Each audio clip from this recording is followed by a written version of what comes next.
Hi, I'm Vanessa Garofalo, and this is from the Memoirs of a Modern Librarian. This episode is on quick tips and shortcuts for database searching. Databases are great tools for doing research on any given topic.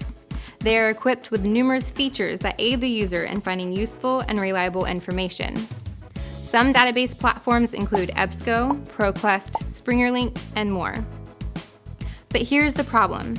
Many people struggle with using databases. Not only that, but many users are unaware of the many features that databases have to make searching more effective.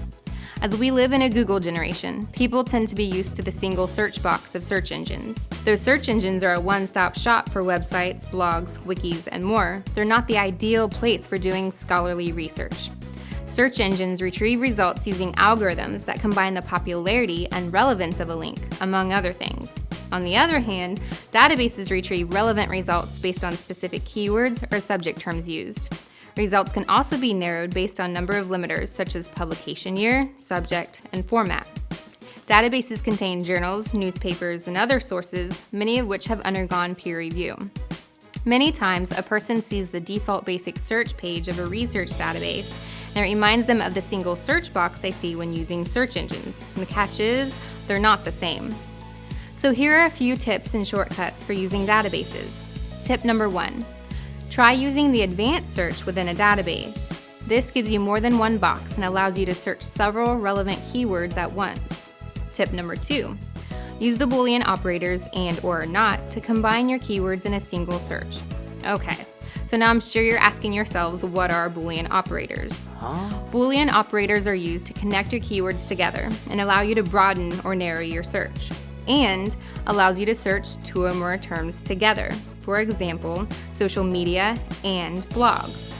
Or allows you to search two or more similar terms together. For example, social networking and Facebook or MySpace. Not allows you to exclude a term from your search. For example, social media, not wikis. Tip number 3.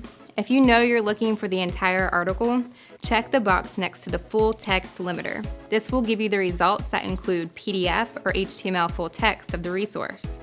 Also, check the box next to scholarly or peer-reviewed to ensure that you're finding results in scholarly journals.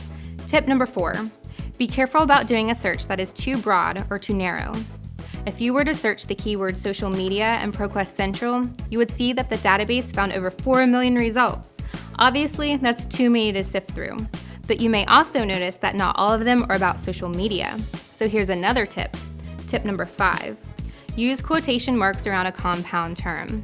In our example, this ensures that the database doesn't split apart the words social and media. Also, try to be more specific and add another keyword that focuses on a certain type of social media, such as blogs. If you find that you're still getting too many results, then look for where you can narrow them down. You can often narrow by source type, publication year, subject, and so on. And don't forget to use those full text and peer-reviewed limiters. Tip number 6. If you're not sure what the best keywords to use for your research topic are, try using the Subject Terms Index or thesaurus in a database to find the best term. For example, when we search for social media in the subject terms area in EBSCO's Academic Search Complete, we see that it is an index subject term in that database. You can also find broader, narrower, and related terms here. However, when you search social media in the thesaurus in ProQuest Central, we see that social networks is the recommended subject or keyword to use instead of social media. Tip number 7. Another way to use a database is to search within a certain publication. For example, you can do a search within the magazine Technology Review for articles on social media.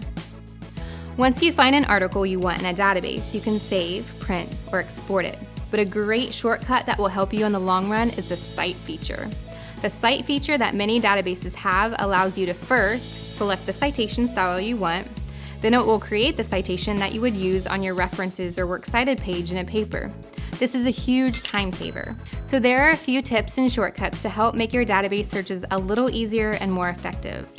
Just remember that using research databases is not an exact science. For the most part, it's simply trial and error. But take the time to explore the different features that databases have and try to do more focused searches. It will save you a lot of time in the long run. As always, if you need help throughout the research process, don't hesitate to contact a librarian for help.